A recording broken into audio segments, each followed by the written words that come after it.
Assalamualaikum warahmatullahi wabarakatuh. Gimana nih kabarnya semua? Alhamdulillahirrabbilalamin. Kita masih bisa berjumpa kembali dalam video kali ini. Kita masih akan membahas tentang negosiasi seperti yang kalian lihat di judul ya.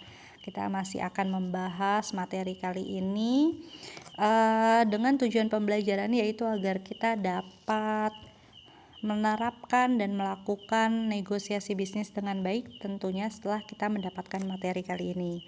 Pokok bahasan yang akan kita bahas di sini adalah pokok bahasan yang ketiga, yaitu tentang proses dari negosiasi, strategi dari negosiasi bisnis, dan hambatan dalam keberhasilan negosiasi bisnis. Untuk pokok bahasan yang pertama dan yang kedua, kita telah membahasnya pada video sebelumnya.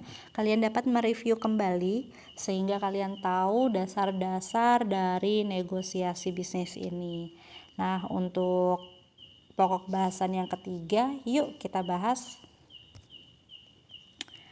proses dari negosiasi bisnis. Jadi ada beberapa tahapan nih ataupun proses dalam melakukan negosiasi bisnis, antara lain yang pertama adalah persiapan dan perencanaan tentunya.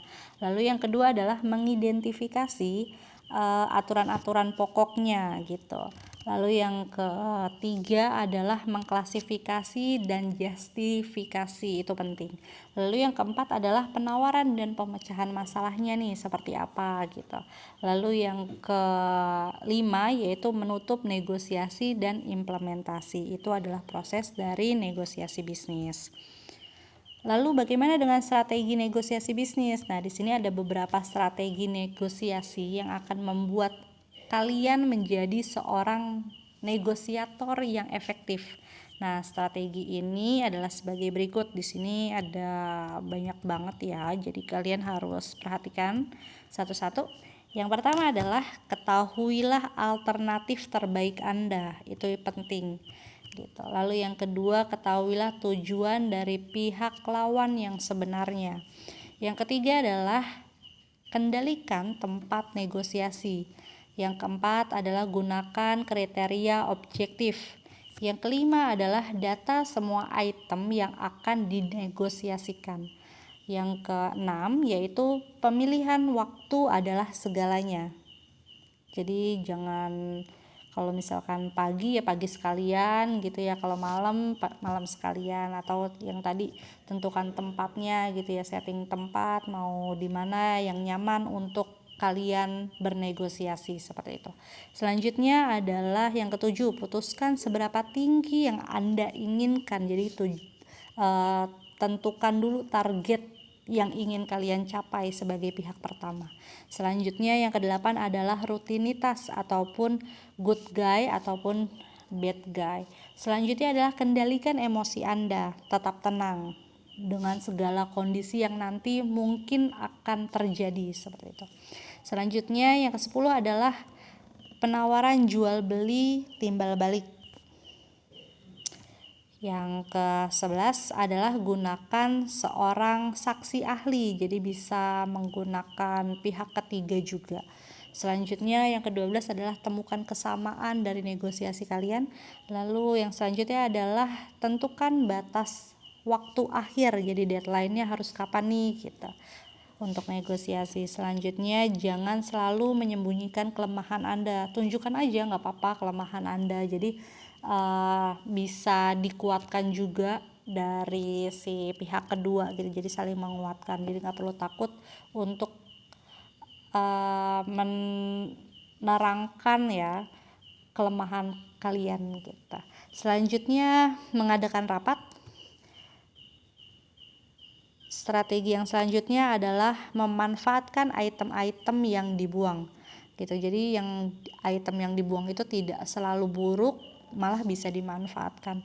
Yang selanjutnya adalah pendekatan sama-sama menang gitu. Jadi kalau bisa ya win-win gitu ya, bukan kalau mau terjadi kesepakatan ya itu tadi dengan prinsip saya harus menang gitu, memegang prinsip tersebut. Selanjutnya yaitu menyesuaikan ataupun fleksibel gitu. Jangan terlalu keras banget, jangan terlalu megang prinsip boleh, tapi jangan terlalu istilahnya egois ya gitu, karena kalian ingin bekerja sama dengan pihak lain yang tentunya pihak lain itu juga menginginkan hal yang menguntungkan gitu dari kesepakatan yang kalian buat, seperti itu. Lalu hal-hal apa saja sih yang dapat merugikan ataupun hambatan dalam keberhasilan dari negosiasi bisnis? Di sini terdapat beberapa hambatan dalam keberhasilan negosiasi bisnis. Hambatan tersebut yaitu yang pertama adalah melihat negosiasi sebagai konfrontasi gitu. Nah ini nggak boleh banget gitu, karena kalian yaitu tadi kalian ingin kerja sama, ingin mencapai suatu tujuan yang sama. Kalau bisa ya tidak melihat negosiasi ini sebagai konfrontasi, maaf. Selanjutnya yang kedua adalah mencoba menang dengan berbagai cara. Nah namanya negosiasi yang kita sudah sebutkan dari awal gitu, negosiasi itu yaitu untuk mencapai kesepakatan bersama, mencapai target yang sama, bukan untuk saya harus menang nih dari pihak yang kedua, nggak seperti itu gitu. Yang ketiga yaitu menjadi emosional gitu, karena kamu kekeh sama tujuan kamu gitu, bukan berarti kamu harus emosi gitu. Selanjutnya adalah yang keempat, tidak membuat ataupun tidak mencoba memahami orang lain sehingga kalian mengesampingkan tujuan ataupun target kalian gitu. Lalu yang kelima adalah menyalahkan orang lain gitu.